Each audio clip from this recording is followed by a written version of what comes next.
Welcome to the presentation where we are going to talk about the Apollo Shoes Company and how we have managed this period to handle the company and have a successful market share. The team members in this organization are Alessandra Linkermer Bobadilla, Ana López, Ariana López Escriba, Francisco González González, Jorge Escutia Sáenz, and myself, María Fernanda Hernández Montañer. Our company vision is to be a shoe company committed with our customers, employees, and the community, generating high value for our shareholders, achieving levels of quality and efficiency that allow it to be recognized as a leading company in the footwear production, complying with full customer satisfaction and a policy of responsibility, respect, and compliance towards suppliers and employees. Our company mission is to build a relationship of trust with our customers, offering quality products at good prices, meeting the needs and expectations of our customers, and growing steadily and reaffirming the permanence of Apollo shoes in the shoe industry. In our company, we have values that all collaborators must follow to keep the estimated environment and the organization's image. We care for our organization and the collaborators involved to make it what it is today. We want a clear set of values that makes it easier for employees to understand what we stand for. Our company values provide directions for working correctly and a sense of security. We want to convey this clear message to our customers about the organization's values and priorities. Our main goal was to become a leading company recognized for excellent quality footwear at a low price. We regularly seek to have an ROE with an annual increase of at least 10%, an EPS growth of 5% year on year, a credit rating of A or higher, an image rating of 85 or higher, and the stock price rises by 8% to rank among the top 25 in the world. Our market is direct at a wide range of users, aged roughly from 15 to 45 years. By spanning the generations, Apollo Shoes taps middle-aged consumers who have disposable income and develops its relationship with younger audience to ensure future growth and be lifelong brand enthusiasts.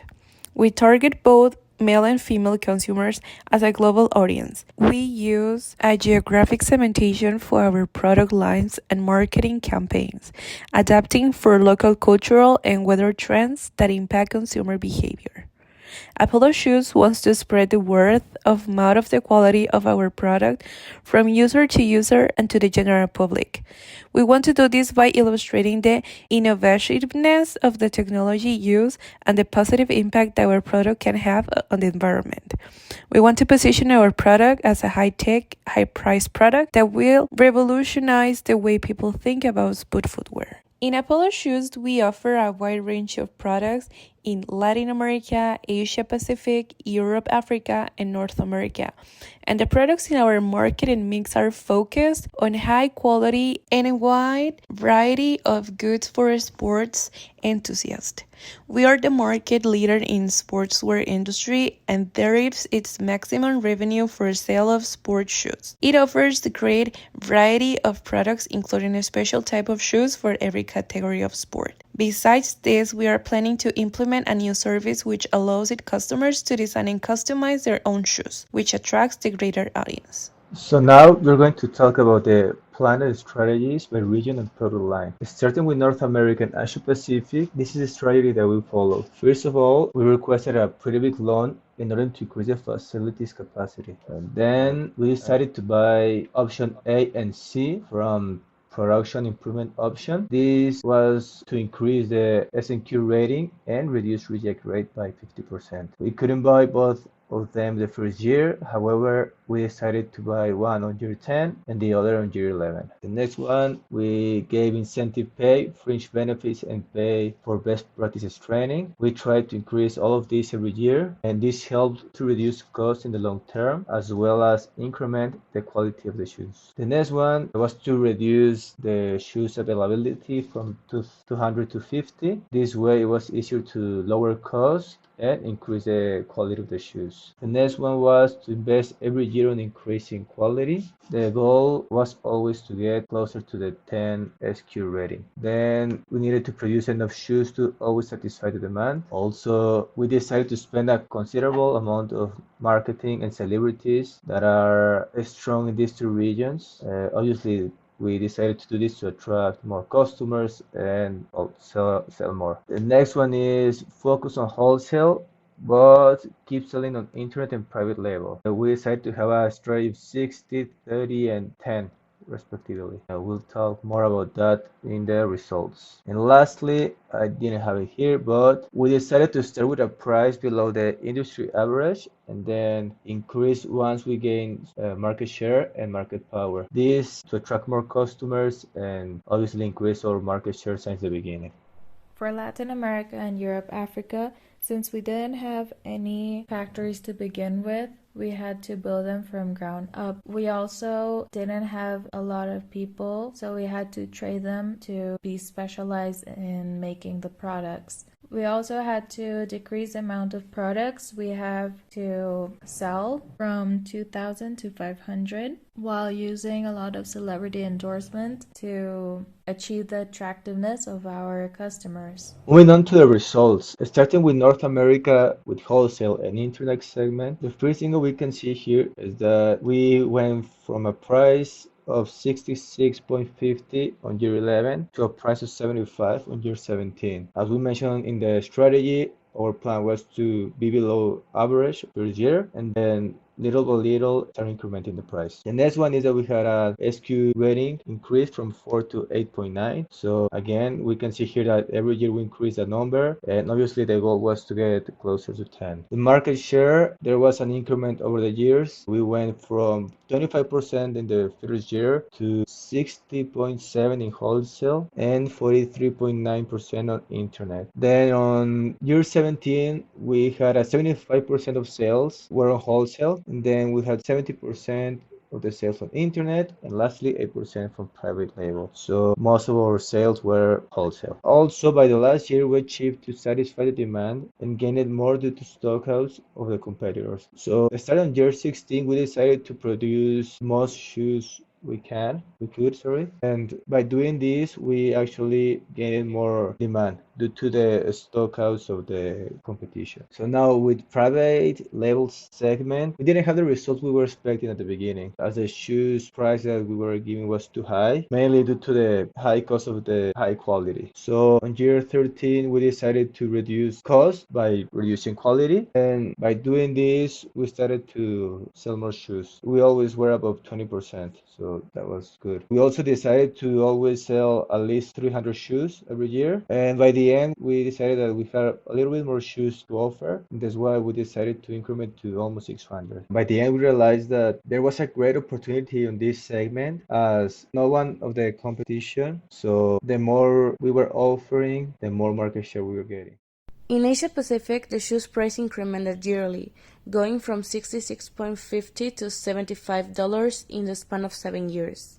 Despite this, the market share gradually increased until we went from a 25% to a 41.9% in wholesale and 58.3% on internet. Asia Pacific obtained the best SQ rating compared to any other geographic market, since we went from a 4.0 to a 9.1. And even though we lost market share during year 17, we kept leadership among the competence and market acceptance. In our private segment, we managed to remain current, and in general terms, this geographic zone became one of the most profitable markets we had, since despite having an important decline by year 12, we increased our market share by 2.2% compared to our previous more prosperous year. It is important to mention that our SQ rating kept getting better, and even when our attention on the Asia Pacific market did not focus on the private sector, we obtained significant growth and competitive advantage over it.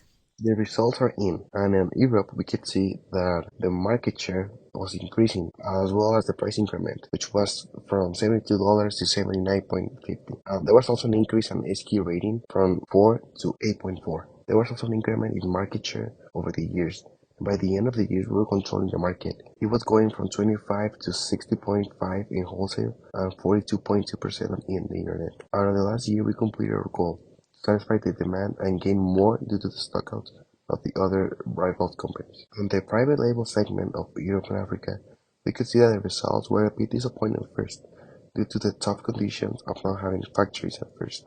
Even with the reduction of cost, we were able to be on floor and increase the offer price.